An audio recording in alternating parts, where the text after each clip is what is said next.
tema de hoje é Miriápoda, e eu vou fazer ao contrário da outra aula que eu dei. Eu tentei fazer um gancho, né, com a aula passada, como vocês vão perceber ao longo da minha apresentação, mas eu vou fazer diferente. Eu vou começar falando das referências bibliográficas, que normalmente a gente fala no final, né? Cabe aqui, ainda mais essa aula que é gravada, né, fazer esse reconhecimento. Ao longo da preparação, desses dias da preparação dessa aula, eu consegui baixar alguns artigos científicos interessantes, que eu vou poder disponibilizar depois, mas, infelizmente, alguns, como esses que estão em tela, os dois, eu consegui baixar, mas, infelizmente, alguns, como o da Ecology e esse último da Toxicon, eu não consegui acesso ainda, vou tentar baixar. Mas esses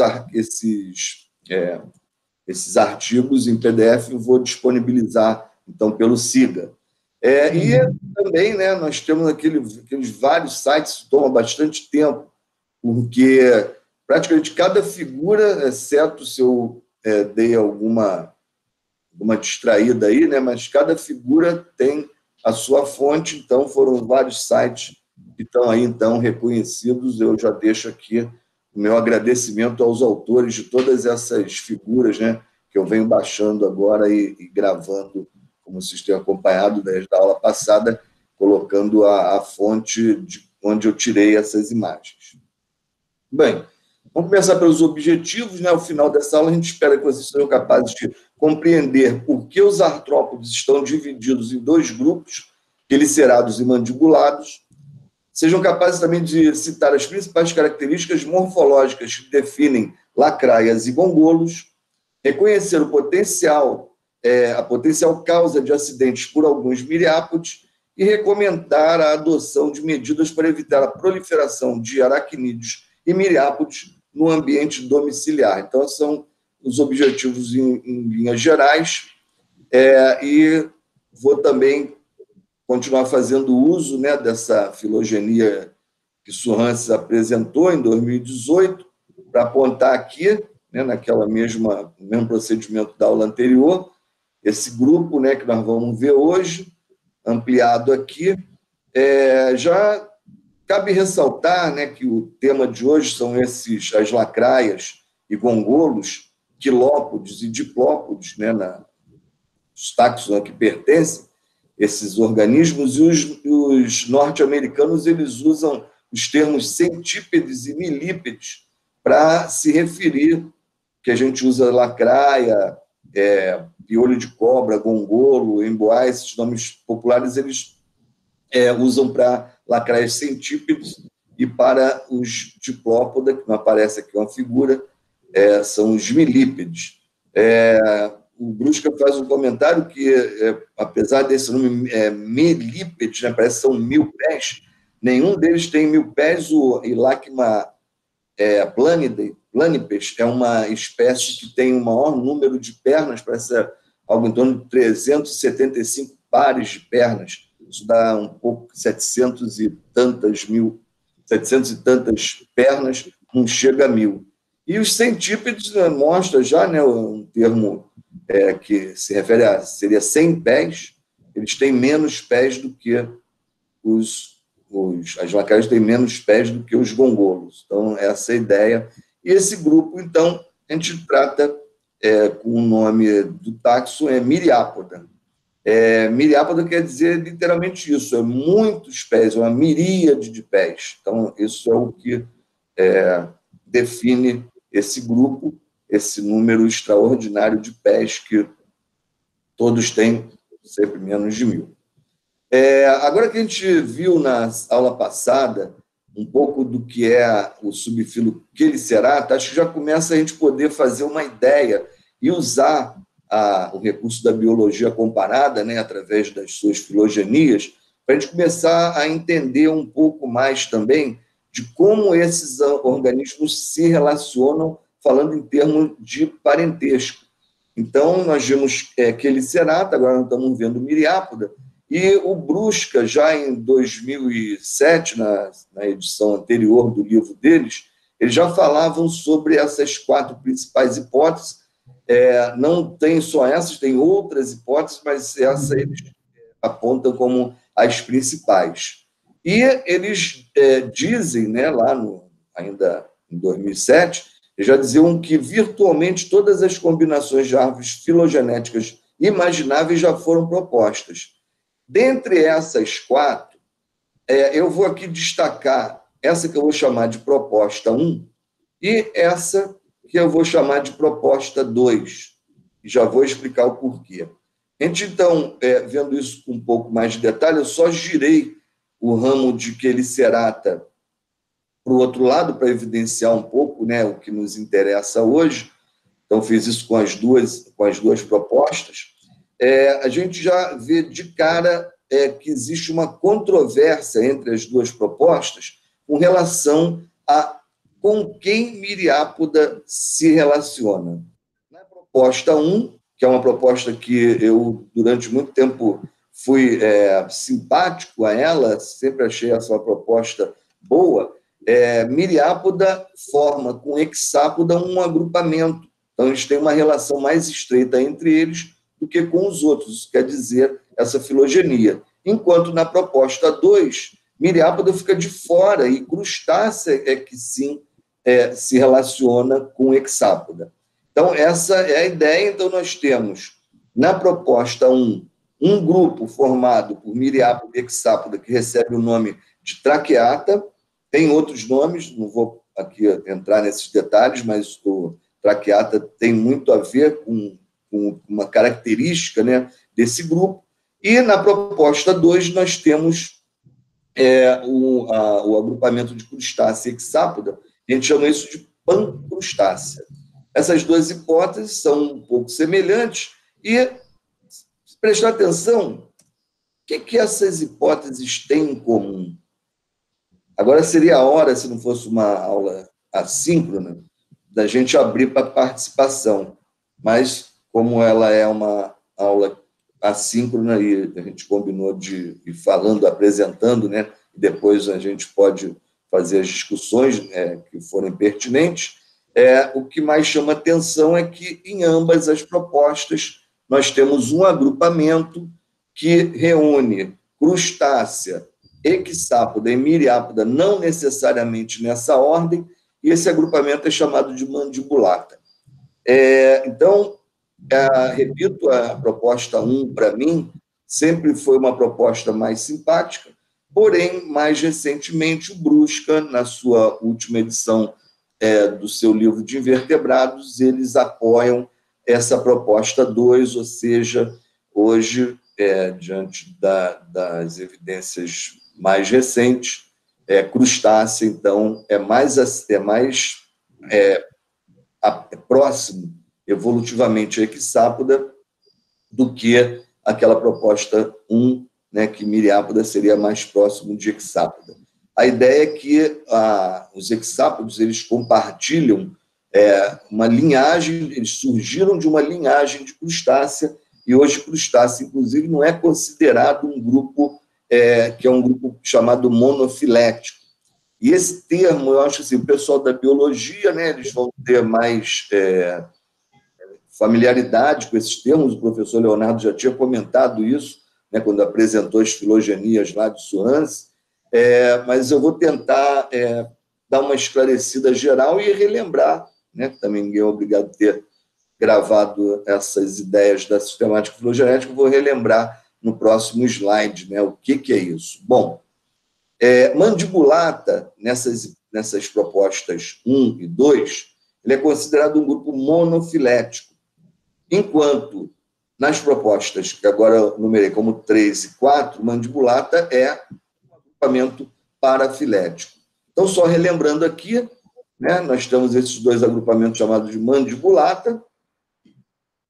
Aqui nós não temos esses agrupamentos chamados de mandibulata. Por quê? Um grupo monofilético é um grupo formado por um ancestral comum e todos os seus descendentes, como a gente vê nessas propostas 1 e 2. Esse é o ancestral apontado aí, com essa seta em verde, que é o ancestral comum a todo esse agrupamento. Se a gente olhar o ancestral comum das outras duas propostas, 3 e 4, ele tem o grupo, ele é chamado de parafilético, ele tem um ancestral comum, mas nem todos os descendentes desse ancestral comum estão agrupados, ou seja, a ideia aí é que nessas duas propostas o grupo monofilético mandibulata não se forma, e isso é uma proposta hoje enfraquecida à luz dos últimos conhecimentos que a gente tem sobre as relações de parentesco entre os grandes grupos de artrópoda. Mas vale aqui deixar, né, em aberta a possibilidade de, mais alguns anos para frente, a gente tenha outras surpresas. Eu acho que essa questão das relações de parentesco entre os grandes grupos de artrópodes ainda é tema para muita discussão e, com o tempo, a gente vai ver qual vai ser a hipótese, né, que vai ser realmente que vai durar por mais tempo. Bem, é só lembrar também que nós tivemos na aula passada uma ideia do que são esses tais artrópodes quelicerados, esse subfilo Chelicerata. Lembrando que as quelíceras é um primeiro par de apêndice que está no prossomo, né? Então, o prossomo é uma região do corpo dos quelicerados, do subfilo Chelicerata, e o prossomo corresponde, relembrando aqui, é o que a gente chama também de cefalotórax, é a fusão da cabeça com o tórax. E, posteriormente, nós temos o opistossomo. Então, todos os queliceriformes, eles têm essa característica de portar esse primeiro par de apêndices no prossomo de forma um pouco modificada, mas sempre presente em forma de um aguilhão, né, como é o caso aí dessa aranha, ou, às vezes, ele tem a extremidade quelada, em forma de pinça.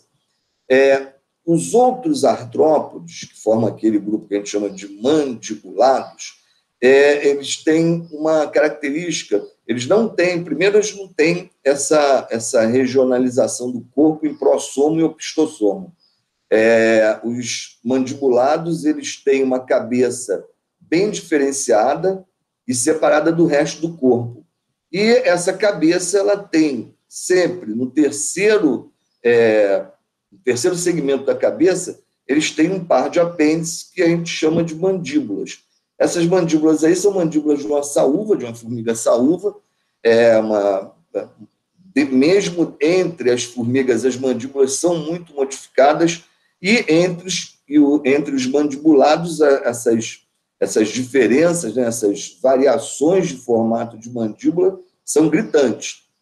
Mas todos os mandibulados, apesar de diferentes formas desse terceiro par de apêndice na cabeça, elas sempre são consideradas como mandíbulas. Então, tem vários tipos de mandíbula. Mandíbula em formigas, elas são uma peça única, mas em alguns grupos, em crustáceos, elas são multiarticuladas, mas, enfim, acredita-se nessa característica, né, que sustenta, morfologicamente falando, um grupo separado de queliceriformes, que são subfilo Chelicerata, e os outros 3 subfilos que formam um agrupamento, né, que seria se for usar a ideia de filo, seria um superfilo formado por esses 3 subfilos.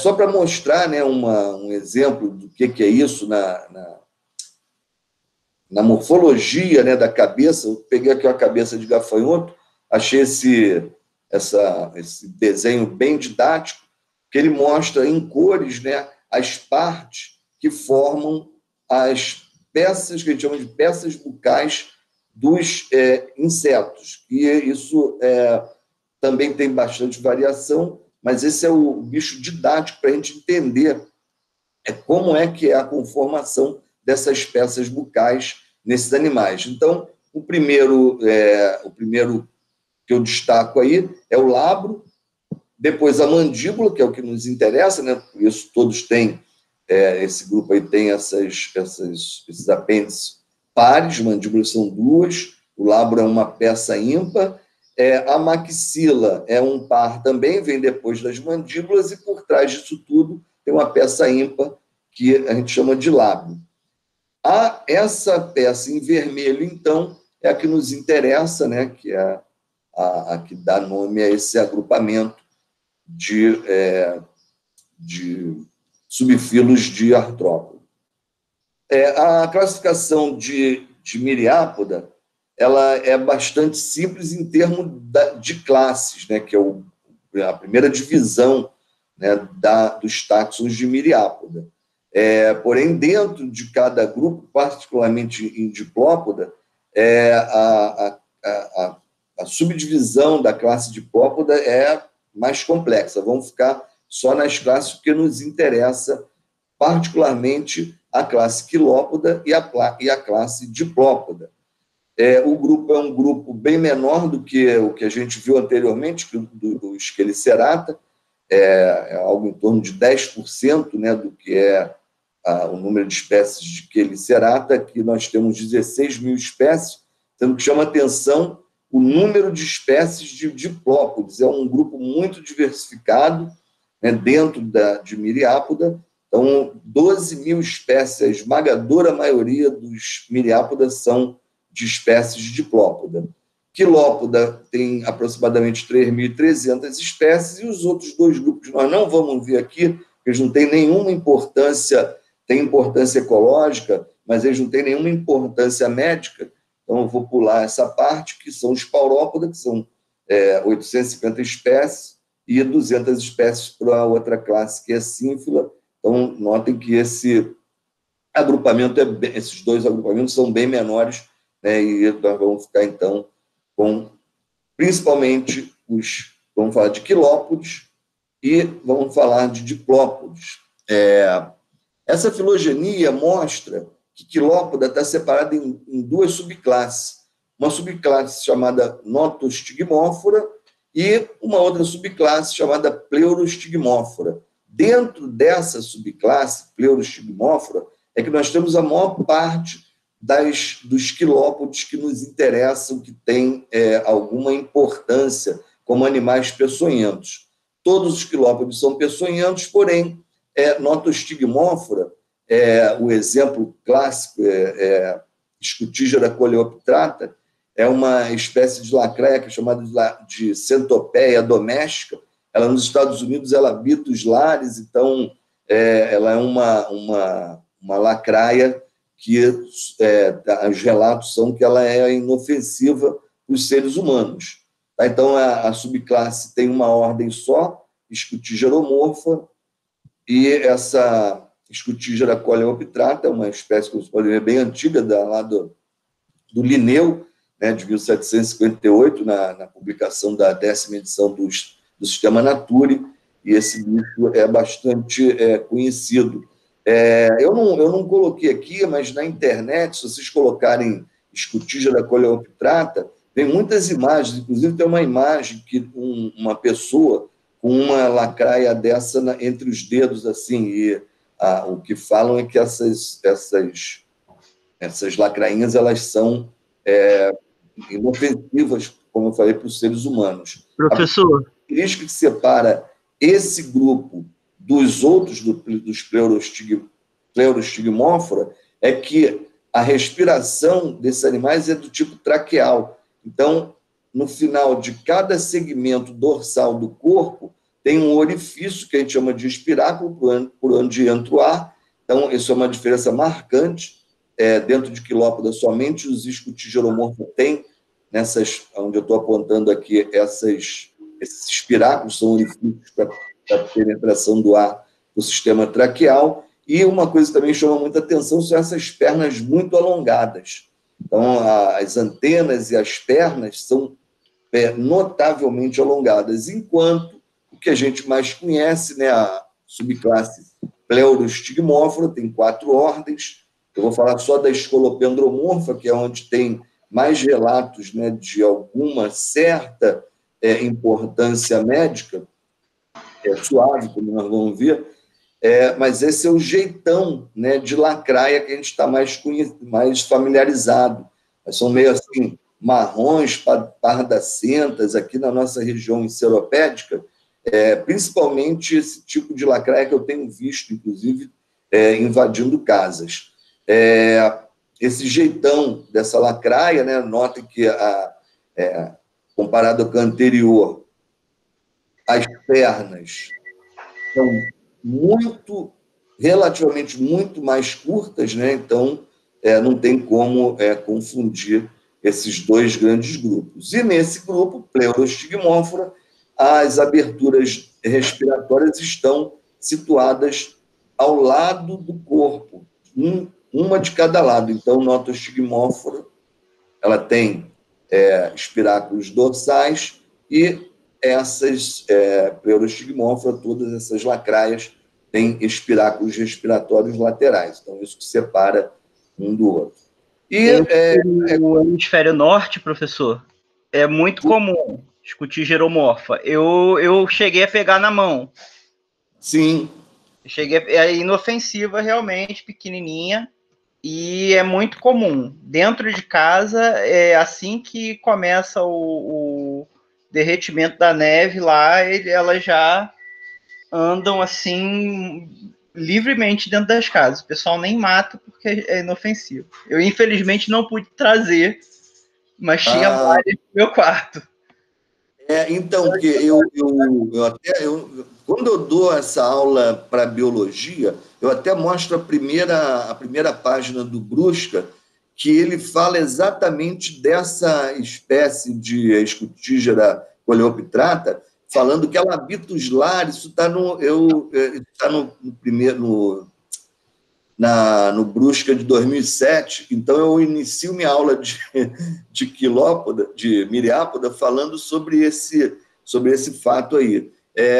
Aqui nós temos, né, Notostigmófora, mas não é na natureza. Elas não têm. Eu nunca vi. No norte do Brasil. Nunca vi esse bicho, e eu andei muito mexendo em serrapilheira, e nunca vi esse bicho talvez pelos hábitos noturnos mais, né? Eu nunca consegui ver isso aqui na natureza. Mas essa espécie, que é a centopeia doméstica, diz que isso, eu já vi só foto, né? Não tive a felicidade ainda de ver, né, esse bicho, nem um exemplar, mas realmente tem essa foto. Não sei se você conhece, né? Se o pessoal quiser entrar na internet, que lamentavelmente era muita coisa para botar nessa aula, então, assim, para ir colocando as fontes, assim, eu tenho muita imagem, mas sem as fontes fica difícil, eu não vou poder usar, né? Então, eu só estou usando as que eu tenho as fontes. Mas, então, eu estava falando da questão desse jeitão, que é o jeitão das nossas lacraias, né? Geral, aqui, o que eu mais vejo é esse tipo, assim, às vezes um pouco mais escura, às vezes um pouco mais clara do que essa imagem que nós estamos vendo, mas existem muitas variações, né, sobre esse padrão pardacento, que é o mais comum da gente ver aqui na nossa região. Então, essa que tem a cabeça e a parte posterior do corpo escurecida, eu já vi isso, uma lacraia dessa na Restinga de Maricá, me lembro de ter visto essa lacraia, mas, em geral, aqui é muito raro ver essas variações, e tem outras, tem muita variação de coloração, enfim, e aquele nosso padrão muito corriqueiro das nossas lacraias pardacentas está longe de ser a verdade, né? Dentro dessas 3.300 espécies, tem muitas variações de coloração, enfim, ela não é um grupo tão homogêneo como em princípio, possa parecer para a gente. Bem, mas como a gente está nessa ideia de morfologia comparada, biologia comparada, eu trago esse slide aqui para mostrar para vocês que, assim, a gente, quando olha assim, isso é uma lacraia. Isso é um piolho de cobra. Parece essas de baixo, essa aqui, uma lacraia, essa aqui também. isso é um piolho de cobra, esse aqui é um piolho de cobra, é assim. Quem não tem costume enfim, não teve oportunidade de se aprofundar um pouco, né, nas mais variadas formas de diplópodes, acaba confundindo, podem confundir, né, um diplópode com um quilópode, e aí nunca a gente sabe, né, que a gente fala esses animais a gente conhece, só de olhar bate o olho, é igual aranha. Eu sei o que é uma aranha, mas o que esses animais têm para a gente dizer que isso é uma lacraia, isso é um gongolo? Eu estou usando o termo gongolo, gente, esqueci de falar, mas tem um termo também, embuá ou piolho de cobra, para os diplópodes, e as lacraias são, para nós aqui, acho que a maior parte do pessoal do Sudeste chama de lacraia, mas existe o termo também centopeia, tá? Então, são os nomes populares. Se a gente olhar a região do corpo de um miriápode, existe um padrão. Lembrando aqui que, enquanto os queliceriformes, ou quelicerata, tem uma cabeça fusionada com o tórax, formando o prossomo ou cefalotórax, nesses animais, a cabeça ela é bem diferenciada do resto do corpo, que a gente chama de tronco, que tem um número variável de segmentos. Tá? Então, tem umas que são muito longas, principalmente não escolopendromorfa, que elas, em sua maioria, têm no máximo 23, esmagadora maioria tem no máximo 23 segmentos corporais, mas dentro de miriápoda, o número de segmentos corporais ele é bastante variável, então esse tronco pode ser bem mais longo do que isso que a gente está vendo aí, que é de uma escolopendromorfa, essa que a gente está aí na tela. E quando a gente olha lacraia e gongolo, não sei se vocês vão lembrar, eu me lembro da professora na minha época de ensino fundamental, que era a sexta série, né, era seres vivos, eu lembro da minha, na verdade, na minha época era primeiro grau que chamava, sexta série do primeiro grau. A professora falava das diferenças entre lacraias e gongolos. Então, dizia, lacraia tem um par de pernas por segmento e gongolos tem 2 pares de pernas por segmento. Isso é tradicional. Inclusive, na internet, se pegar assim, sites mais simples, aulas, né, que são preparadas para alunos de ensino fundamental, se mantém essa história de que lacraias têm somente um par de pernas por segmento, não é verdade, e os diplópodes têm 2 pares de segmento. Aí você fica a dúvida, tem certeza disso? Será que é isso exatamente mesmo? Bem, aí que vem a comparação. Se a gente pensar em termos do primeiro segmento do corpo desses animais, logo após a cabeça, que a gente chama de tronco, e aqui esse é o primeiro segmento, aqui em diplópoda esse é o primeiro segmento. Notem que existe ligado ao primeiro segmento do corpo de quilópoda um primeiro par de pernas modificado como uma garra de veneno, que a gente chama isso de forcípulas. Então, isso que está aí circulado, na verdade, é o primeiro par de pernas desses animais que foram modificados em garras para inoculação de veneno no corpo das vítimas das lacraias. Enquanto que, em diplópoda, o primeiro segmento do corpo ele é sem pernas, ele é ápode. Então, a gente chama essa primeira região do corpo de colo, tá, logo depois da cabeça. Então, já de cara cai por terra esse negócio de que então, são 2 pares de pernas. O primeiro segmento já é sem pernas. Não bastasse isso, aqui a gente tem uma morfologia comparada entre os dois também, onde mostra quilópoda, né, que nós vamos ver primeiro, e mostra diplópoda, que nós vamos voltar a ele já, tá? Mas vamos ver aqui, então, como é que é essa questão das forcípulas. Aqui a gente está vendo a cabeça da lacraia e a parte anterior do tronco, o primeiro segmento do tronco, né, em vista ventral, para a gente, então, ver o que são essas tais forcípulas. Tá? Então, não sei se vocês lembram, as primeiras maxilas, são as maxilas lá do slide dos insetos, aqui não tem o nome, tem o nome de primeiras maxilas, E o que seria o lábio, né, correspondente ao lábio dos insetos, são as segundas maxilas. Notem que na base das forcípulas existe uma região chamada placa coxo-esternítica. Então, isso exatamente mostra que essa estrutura aí não faz parte da cabeça, apesar de, em muitos artrópodes, acontecer, como é o caso aqui dos quilópodes, do primeiro segmento do tronco, o tórax, se fusionar com a cabeça. Então, é isso que acontece aqui, né? Esses animais, eles têm o primeiro segmento do tórax, do tronco, fusionado à cabeça, e a coxa é o primeiro artículo que liga um apêndice locomotor ao corpo desses animais. Por exemplo, aqui, nós vemos aqui, ó, com a setinha, aqui é a coxa, e essa região é o externo. Então, essa placa é a fusão nesse primeiro segmento do tronco da coxa com o externo, por isso chamado de placa coxo-esternítica.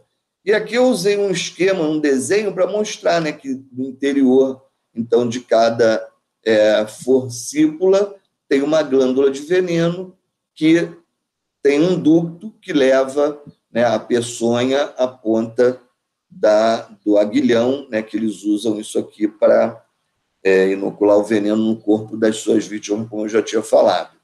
Aqui a gente vê uma outra imagem o quão isso é móvel, né? Aqui a placa coxo-esternítica, tá vendo? E a cabeça se afasta e as forcípulas, então, um aparelho inoculador de veneno muito eficiente, bastante móvel, então a gente tem que tomar realmente bastante cuidado ao manusear, né? Se não é recomendável, mas se for manusear uma lacraia, tem que tomar muito cuidado, porque elas são muito ágeis para usar, né, esse aparelho de veneno. E, por último, a questão, né, voltando à questão das pernas, então, ainda falando de pernas, de diplópoda, então nós vamos ver nesse esquema aqui, né, que nós temos, depois do colo, e o esquema mostra melhor o que eu vou mostrar lá na fotografia, o colo sem pernas, e depois uma sequência de 3 segmentos, que são chamados de haplosegmentos, porque cada um suporta um par de pernas, e a partir do 5º, na verdade, segmento aparente, nós temos a fusão do 5º com o 6º, o 6º é a fusão do 7º com o 8º, e assim sucessivamente nós temos uma situação que a gente chama de diplosegmentação. Então, esses primeiros são haplosegmentos, e a partir de então nós temos uma diplosegmentação, cada um é um diplosegmento. A gente consegue ver um pouco mais numa situação real aqui, né? Nós temos em cima, vou falar dos segmentos, embaixo das pernas. Então, o primeiro é o colo, não tem pernas. O segundo tem o primeiro par de pernas. O terceiro, o segundo par de pernas. O quarto, terceiro par de pernas. E a partir do 5º, então, é o 6º e o 5º. Tá? Então, são as pernas, 4º par de pernas e 5º. O 6º é o 8º segmento e o 7º fusionados. Então, nós temos o 6º, o 7º par de pernas, e assim, sucessivamente, essa diplosegmentação segue até o final do corpo, mas os últimos segmentos, de 1 a 3, dependendo do grupo, dependendo da espécie, eles não têm nenhum par de apêndice. Enquanto nas lacraias, todos os segmentos têm um par de apêndice até o último segmento. Bom, agora, na verdade, a gente queria falar dos acidentes por lacraias, né?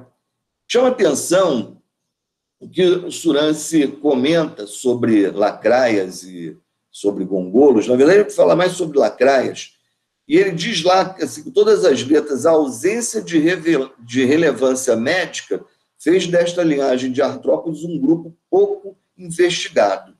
É fato. se a gente olhar lá, nós disponibilizamos, né, o artigo do Surrance, vocês vão ver que o que ele fala sobre Miriápoda é um parágrafo, não contei não, mas são poucas linhas, e talvez tenha a ver com essa questão da ausência, que eles chamam de ausência, acho meio forte isso, de relevância médica, né, desse grupo. É fato também que no manual que nós também disponibilizamos da FUNASA de 2001, os miriápodes nem são mencionados, não foram incluídos, mas tem a questão do Vital Brasil, que também nos faz pensar. O veneno das lacraias é pouco tóxico para o homem, embora existam muitas lendas a respeito desses animais, não há no Brasil relatos comprovados de morte nem de envenenamentos graves. Está aí, né, o site vamos ver depois de novo esse site do Vital Brasil, recomendo, tem uma página, um HTML interessante que fala alguma coisa, né, eu não vou cansá-los aqui com isso, de entrar nos detalhes, mas tem um trabalho publicado por Barroso, que eu comentei lá no início, né, sobre a bibliografia, esse eu vou disponibilizar, e esse trabalho de Barroso e colaboradores faz uma análise de acidentes notificados em Belém do Pará durante 2 anos, então, 98 a 2000, algo assim. Esse trabalho saiu publicado em, acho que 98, 99, enfim, saiu publicado em 2000. E ele indica que os acidentes, a conclusão deles é que os acidentes são benignos e domésticos, e que o uso de analgésico nos tratamentos são suficientes para resolver os problemas quando a pessoa é picada por lacraia. Olha, eu há muito tempo, quando eu começo a falar nas outras sobre os artrópodes, e aí começa a ver essas coisas de aranha e tal, muitos alunos me perguntam, sempre alguém me pergunta, mas afinal, é mesmo perigoso? Tal? Eu acho que, assim, principalmente nos dias de hoje, com tantas pessoas alérgicas, eu tenho um pouco de receio de dizer que, não tem nenhum problema uma picada de qualquer coisa, inclusive, vou dizer, picada de mosquito. Ataque de micuins, que é bem comum aqui, né? Outro dia uma colega da zoologia estava reclamando de problema de ataque de micuins. Então, eu tive um caso com um aluno da floresta, que eu fui ajudar ele, né, a iniciar no estudo da entomologia e tal. Nós fomos fazer coleta na serra, aqui na Serra Sul da Mata Atlântica, e esse rapaz era um gigante, um homem grande pra caramba, forte, jovem, e pegou um micuim que foi, olha, deu trabalho. A mãe dele me ligou depois que a gente voltou da saída de campo, dizendo que, olha, meu filho está passando muito mal, parece que ele está sentindo falta de ar, e eu fiquei com receio, ele era muito alérgico, a gente pegou o micuim, e ele desenvolveu um processo alérgico, ele teve que ir para o hospital tomar anti-histamínico. Então, eu acho assim, tem que ter cuidado, né? Acho que não dá para a gente falar, não, tudo bem, são benignos, né? Mas a gente nunca sabe a reação do organismo de cada um. Então, é um caso que é fato, né, que as pesquisas indicam que os acidentes não são tão graves quanto esses Barroso colaboradores dizem, mas eu tenho um certo receio, né, de ficar falando, não, pode tomar uma picada de lacraia que não vai acontecer nada. É melhor evitar. O engraçado é que, na introdução desse trabalho, né, os autores, Barroso e colaboradores, relataram um registro da literatura de acidentes graves em outros países. Um caso de complicação nos Estados Unidos, que um paciente desenvolveu uma crise renal grave. Caiu assim, um extremo, um caso de uma criança que foi picada por uma escolopendromorfa na cabeça e veio a óbito, isso nas Filipinas. Então, assim, meio contrassenso, né? Talvez o que eles queiram dizer é que no Brasil a gente não tem relato, e realmente isso corrobora com o que o Vital, lá o site do Vital Brasil nos informa, nunca ouvi falar de casos de acidentes graves e fatais. Aqui eu não consegui encontrar nada a esse respeito. Esses autores também, é interessante o trabalho deles, eu recomendo que vocês deem uma olhada. Eles falaram que 10 espécies de lacraias, apesar de tudo isso, que são benignos, que os acidentes são domésticos e coisa e tal, eles falaram que 10 lacraias, 10 espécies são preocupantes, que, assim, é para a gente se preocupar. Bom, e eles citam 5, literalmente, eles não falam as 10, falam de 5, Scolopendra viridicornis e subspinipes, Otostigmus scambicauda, e Cryptops iering, e eu estou sem conseguir ver aqui o de baixo, porque está ocultando aqui, Octopus, que é um outro grupo. Eu não conseguia encontrar as figuras, né, para a gente ver, mas será que tem alguma dessas? Ele falou que lá no Pará são as mais comuns. Scolopendra viridicornis, segundo os autores, é a espécie mais comum lá. Eu não lembro de ter visto aqui, nas minhas andanças por aí pelo mato, mas eu trabalho muito de dia, né? Então esses bichos têm hábitos noturnos. Eu nunca vi uma escolopendra assim tão preta, né? E chama atenção essa diferença aí, né, entre a coloração das pernas e do corpo, e o que nossas lacraias, aquelas são mais ou menos, as pernas são muito semelhantes à coloração do corpo. Então, essa aí é comum lá no Nordeste, professor. Então, ele falou isso. No Norte, esses dados são do Pará. Ele falou que essa é a mais comum no Norte. Eu não sabia que você morou no Ceará, né? Bastante tempo, então você deve ter visto. Eu tive poucas vezes na natureza no Nordeste, e eu nunca, às vezes que eu fui, eu não vi lacraias. Mas vi essa aí porque era que eu usava, até como exemplo na aula. Aí os alunos traziam algumas. Então, e a outra, professor Leonardo, foi essa que eu encontrei, a Cryptops iering, que é a outra foto, é do mesmo trabalho também, Antoniazzi, esse aí eu tenho, o trabalho eu consegui baixar, eu vou disponibilizar. Ele fala sobre as glândulas de veneno, é um trabalho interessante do pessoal lá do Butantan. Então, vale a pena, né, darem uma olhada nessa aí. Bom, e é isso, gente. Sobre lacraias, a gente tem pouca coisa sobre os acidentes e tal aqui no Brasil, pouco relato, mas eu repito, tem que tomar cuidado. Principalmente crianças, pessoas idosas, pessoas com problemas de saúde. É sempre bom a gente evitar, né, que ser picado por esses animais. E os acidentes por gongolos é uma outra história. Acidentes por gongolo é uma coisa, é um grupo muito diversificado, né? Isso, Hans também citaram a produção de substâncias mal cheirosas como forma de defesa. E é interessante, porque esses animais, apesar de eles não terem um aparelho que inocula, que é capaz de inocular veneno, eles têm glândulas repugnantes que, na superfície do corpo, tem orifícios, são chamados osóporos, e esses orifícios é por onde, então, as secreções produzidas por essas glândulas repugnantes são expelidas, são exudadas. Tem relatos de que algumas espécies, principalmente espécies grandes, que têm espécimes grandes, são capazes de até esguichar isso a uma certa distância, mas, em geral, eles exudam, isso escorre pelo corpo. Tá?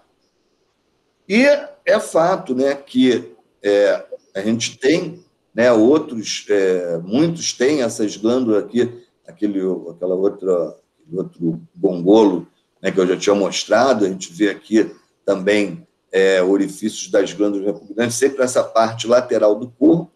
Às vezes, alguns segmentos não têm. O anterior, a gente viu, praticamente todos os segmentos corporais têm, né, esses orifícios, esses tais osópolos. Mas existem gongolos que não têm glândulas repugnantes. Então, um caso curioso com esse gongolinho aí, ele é bem pequeno, não está aqui a escala, né, mas são uns bichos muito pequenos, e é de uma subclasse chamada Penicillata. Eu não vou cansá-los com a classificação de Diplópoda, mas tem uma subclasse que é chamada Penicillata, que tem esses gongolos que eles usam, umas cerdas rígidas que eles atiram sobre predadores. Então, formigas, qualquer predador que ele se sinta ameaçado, ele atira essas cerdas rígidas.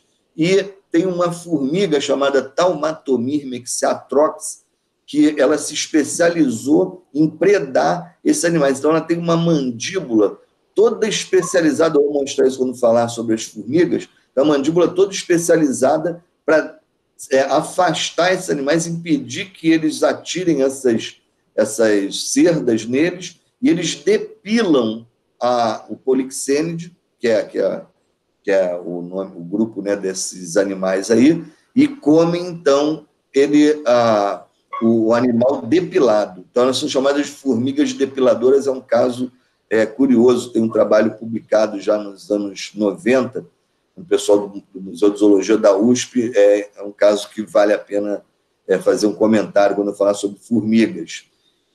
E, por último, Glomeris marginata, que é uma espécie da Europa. Elas também não têm, né, orifício, mas elas expelem gotas a partir de uma linha mediana dorsal do corpo.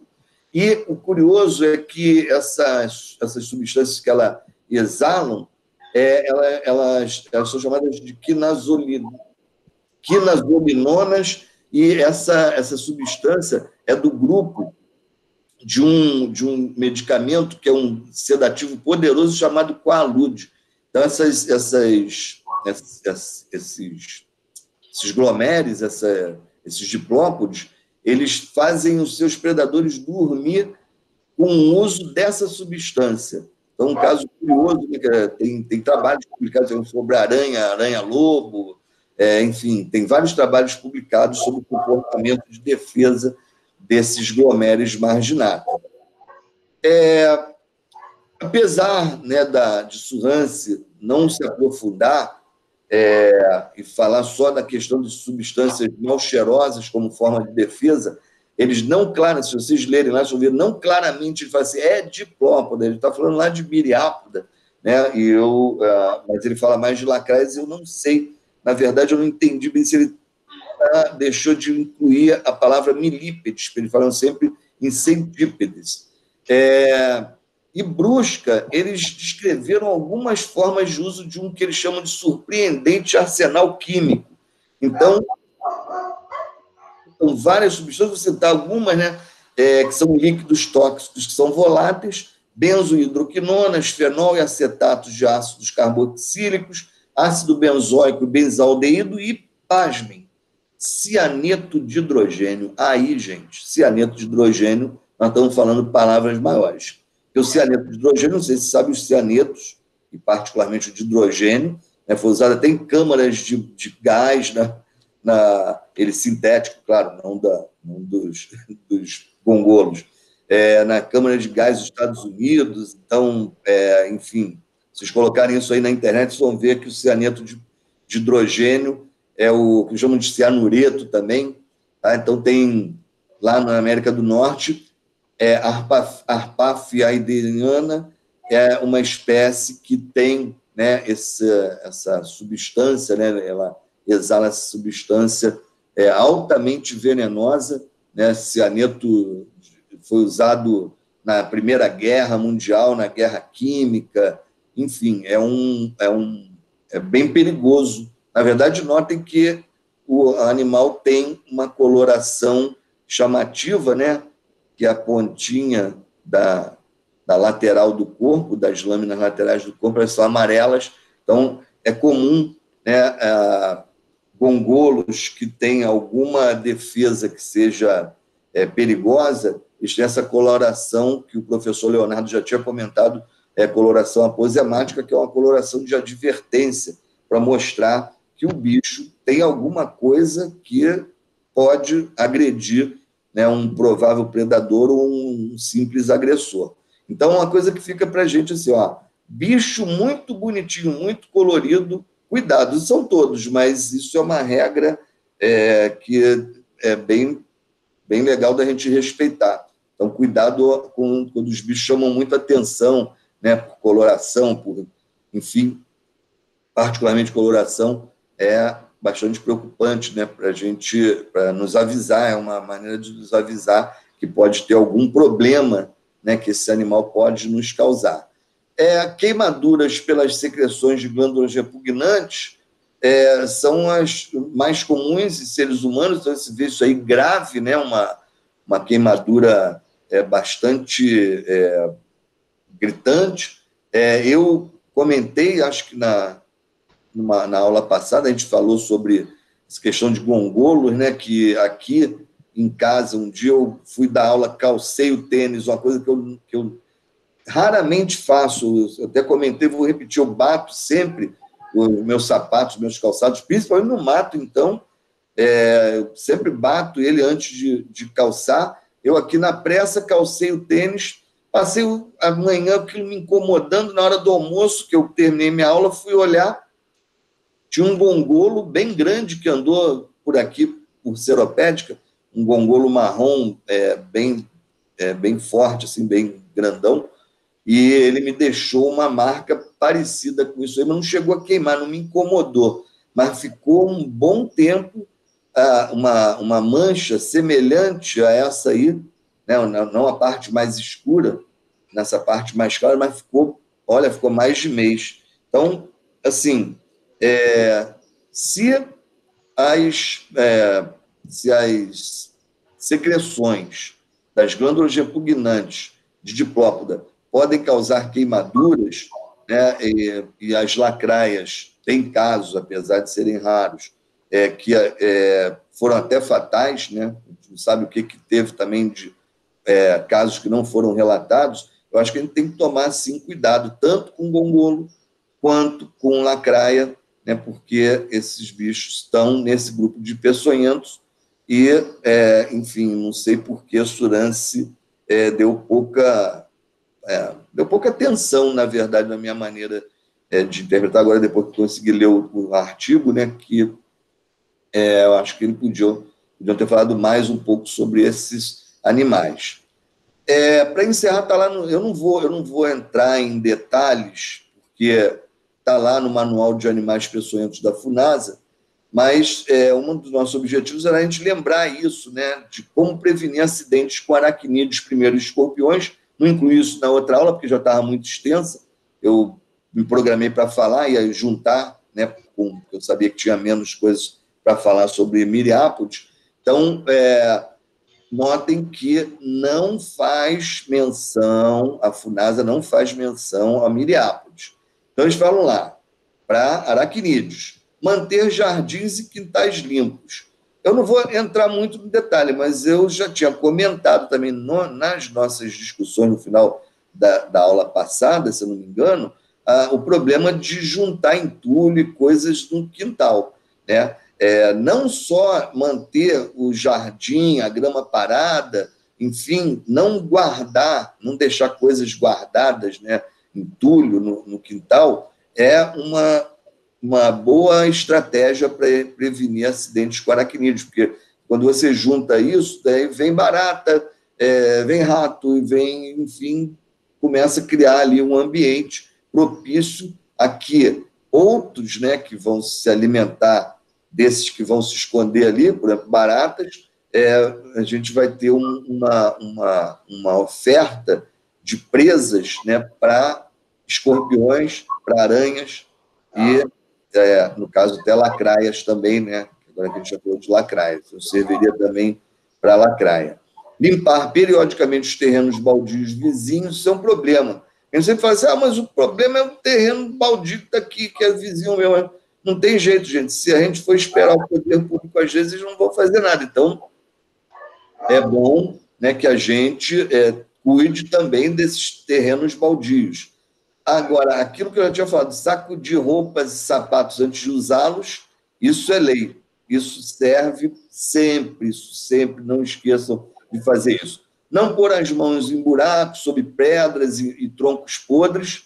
É óbvio, né, que você não está vendo o que está lá, esses bichos usam esses lugares para se abrigar.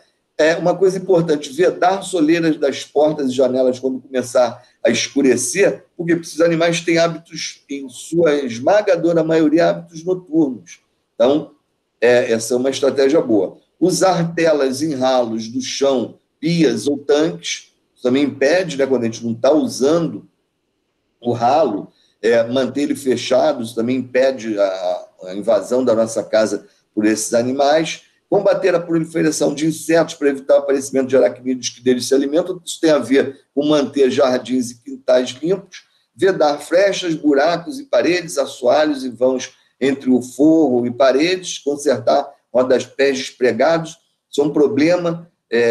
Essas frestas, elas são locais que abrigam também esses animais, e afastar camas e berços das paredes.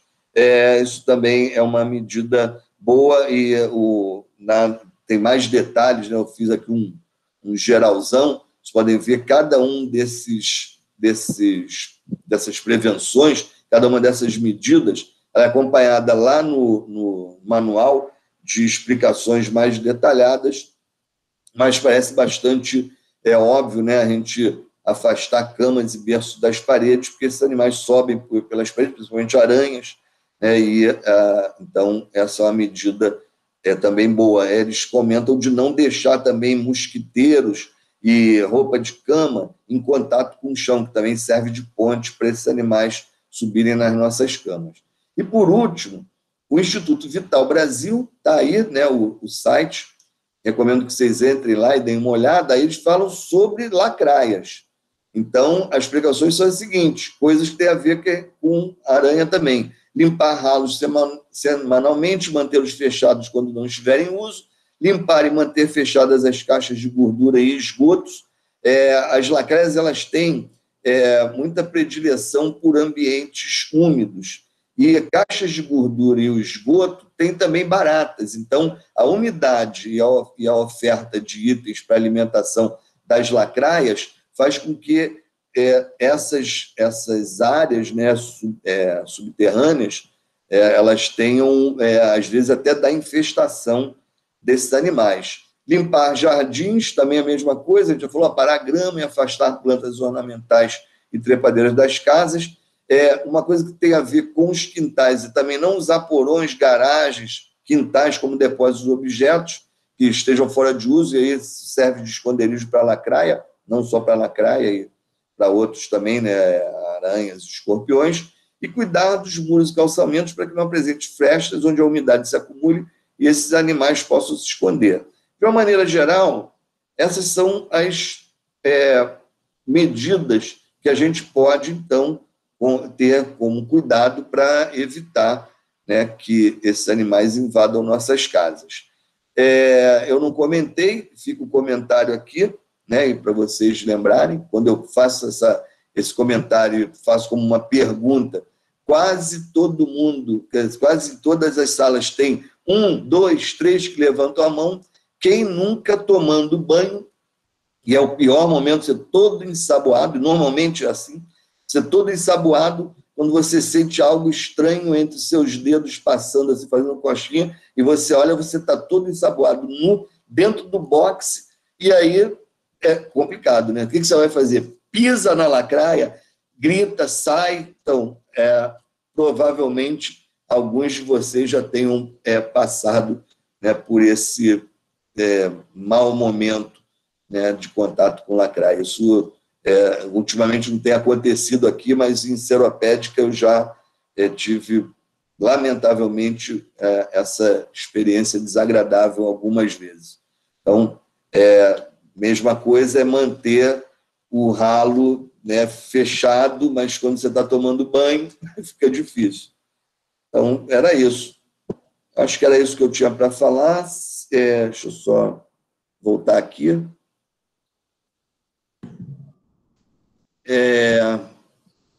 Voltando, beleza? Estou de volta? Estou. Bem, então, aí agora como eu tinha falado, agora é a hora da gente, então, partir para as considerações. Eu acredito que o professor Ildemar e o professor Leonardo tenham questões a acrescentar, e fica aberto também, né, a palavra aí para... Eu estou vendo a Thaisa e o Tiago, né? Bom que vocês já estão naquele exemplo que eu falei, né? Vocês devem lembrar quando eu falei de lacraia, desses momentos agradáveis.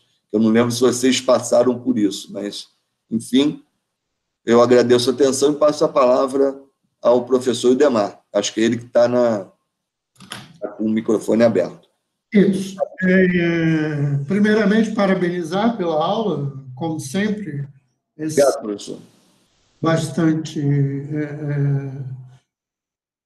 acrescenta muito aos nossos conhecimentos. Só quero lembrar aos meus alunos que a criação de galinha é essencial para o combate aos animais que ficam nos nossos quintais. Então, elas comem tudo, inclusive escorpiões, aranhas, gogolos, lacraias. Quem tem uma criação de galinha no quintal pode ficar tranquilo que raramente sobram alguns desses animais que elas comem bastante. Outro acréscimo que eu gostaria de falar é que eu gosto das aulas do professor Maia porque ele é sempre uma escola viva de exemplos, quer dizer, já foi picado por aranha, já sofreu o ataque de gongolo, já teve que sair correndo pelado do banheiro, todo ensaboado. Quer dizer, é muito bom isso, esses exemplos vivos que o professor Maia nos apresenta. Em relação às lacraias,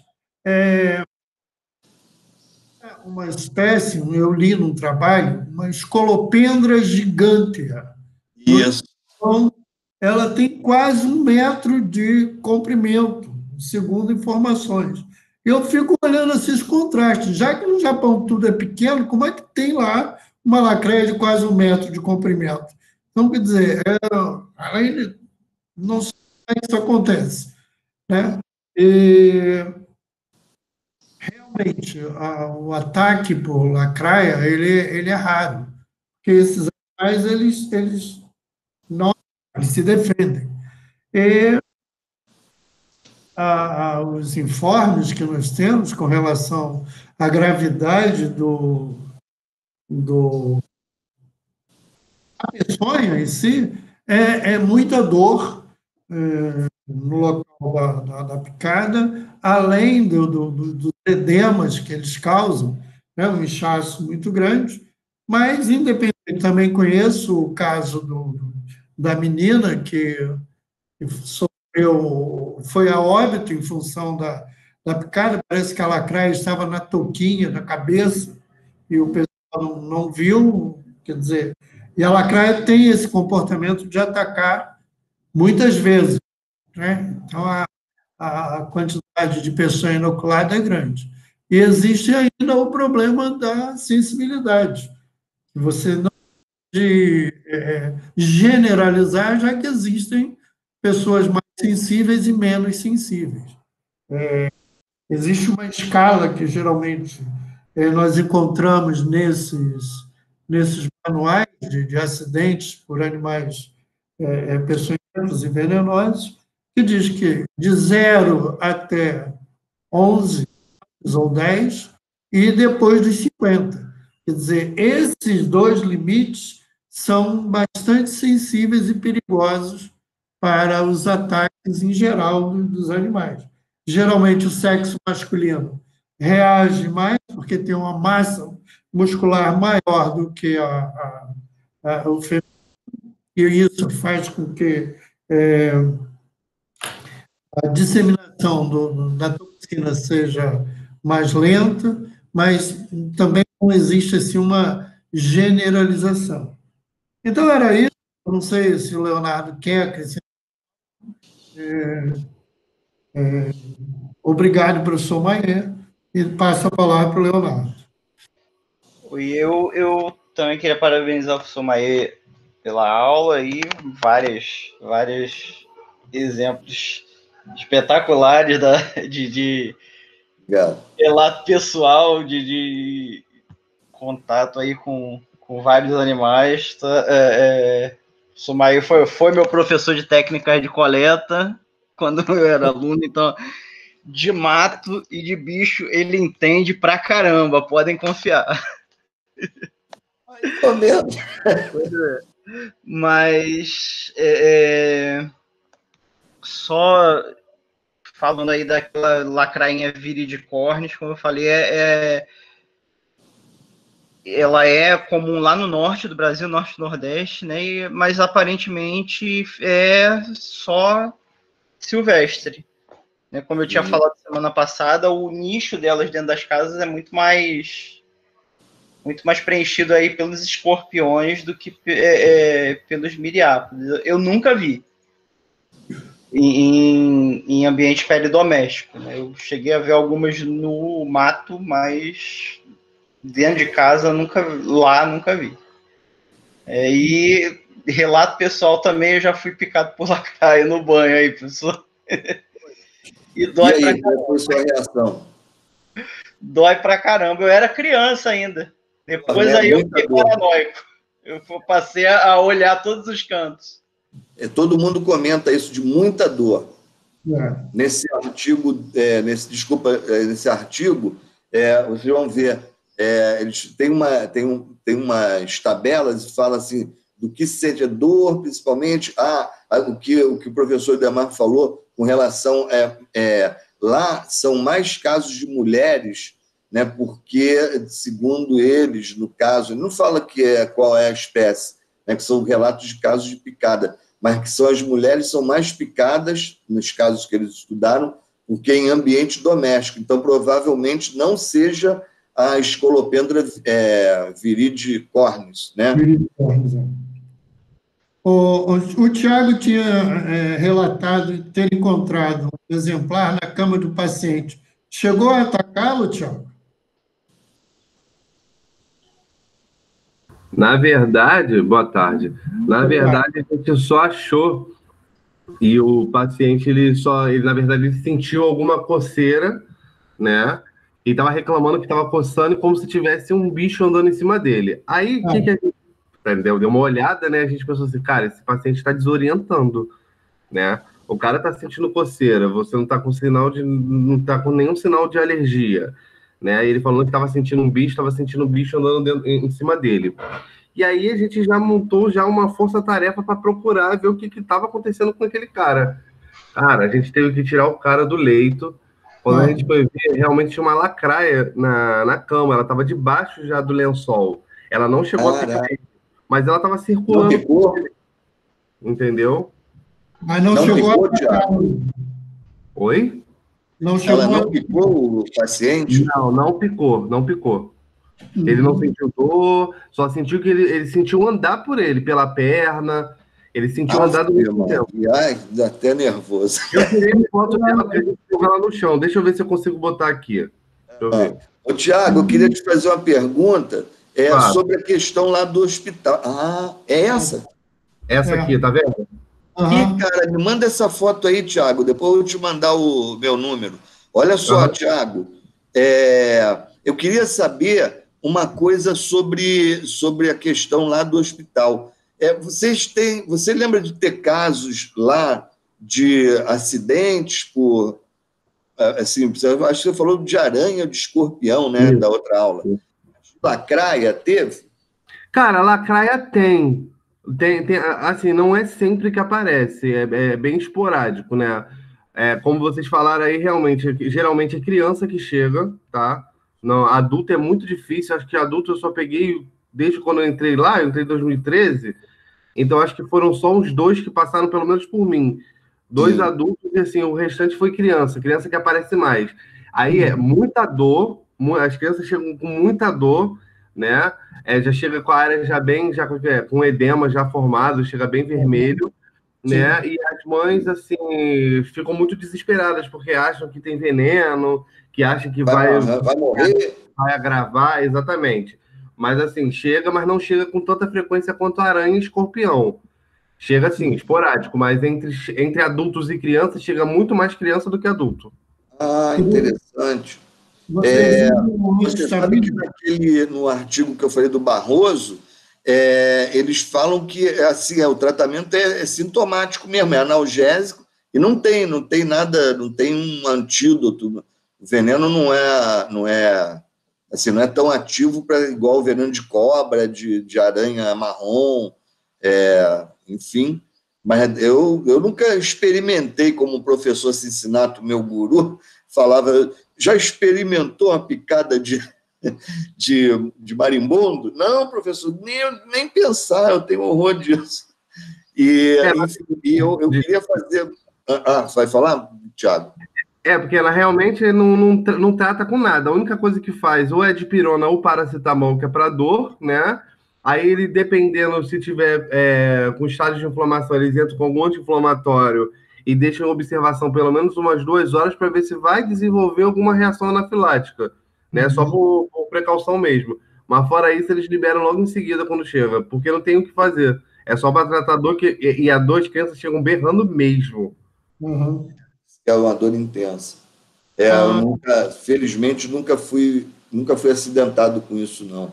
O professor Demar tinha feito um comentário e que tem a ver um pouco também com o que a Thaisa escreveu aí no chat, com relação à criação de animais, e a Thaisa fala do gato dela que tem aversão ao gongolo. Eu não coloquei aqui, porque diz que é assim, no manual da FUNASA, o último item fala sobre lugares do campo, quando a situação da pessoa interessada em precauções para acidente, ela vive na zona rural. E fala exatamente o que o professor falou, não só criar esses animais, né, diz que a galinha da Angola, que é uma matadora feroz de lacraia, outra é a manutenção da fauna silvestre. Achei aquilo interessante. Eu não coloquei aqui, né, até porque para as pessoas também irem lá e vão ler esses detalhes maiores. Mas isso tem tudo a ver, sim. Eu não incluí, mas o professor falou isso. Tem a ver um pouco com o que a Thaisa falou do gato lá dela. Não sei se vocês leram aí no chat. Tem o anu branco, o anu preto também, mas aí ninguém vai criar anu, né? Mas manutenção, né, dessa fauna. Isso é importante, sim. Gavião, carrapateiro, esses bichos todos pegam tudo. Isso é verdade. Eu tinha mais uma coisa, peraí.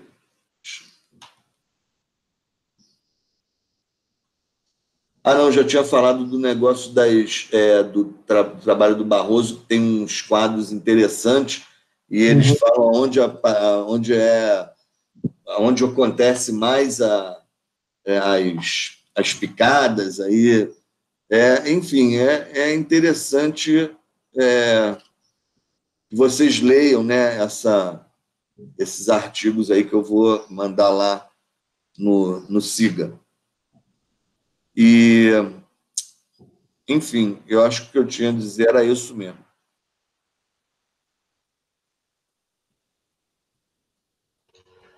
Então, alguma coisa, Leonardo? Professor Leonardo. Não, tá tranquilo.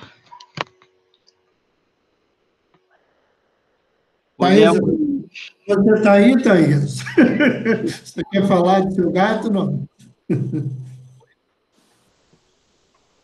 Oi? Alô? Algum dos alunos vai falar alguma coisa? Eu acho que ficou Já está suave. Tá tranquilo, né? Tá tudo bem, então. Eu acho que nós podemos encerrar, se ninguém tem alguma pergunta a fazer.